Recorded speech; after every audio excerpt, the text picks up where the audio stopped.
Halo teman-teman semua, Assalamualaikum. Perkenalkan, nama saya Cahaya Miftakul Farah.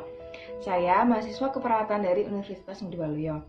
Saya akan melakukan demonstrasi bagaimana kita melakukan etika batuk yang benar. Yang pertama, etika batuk yang pertama, kita gunakan masker saat batuk. Masker ini berfungsi untuk menghalau virus yang kita keluarkan akibat kita dari batuk dan bersin. Saya praktekkan ya. Kita menggunakan masker ini untuk batuk supaya kita tidak menimbulkan risiko orang lain tertular.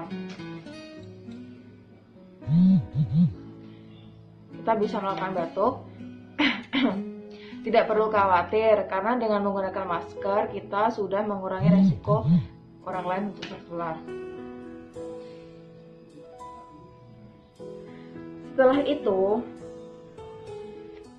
yang kedua, kita bisa menggunakan tisu atau sapu tangan saat batuk. Akan saya contohkan.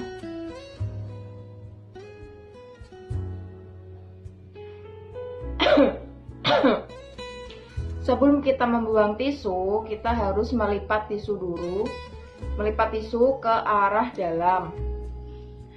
Lalu kita buang ke sampah infeksius.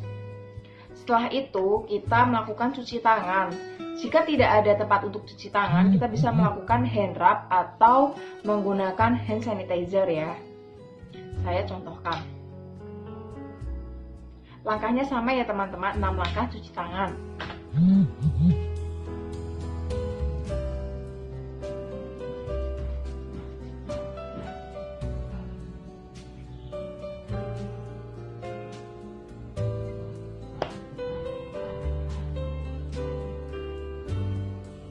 Oke, beres.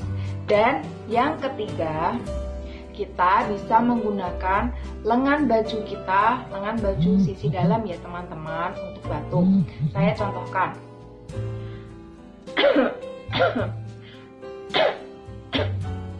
Nah, kita bisa menggunakannya selang-seling ya.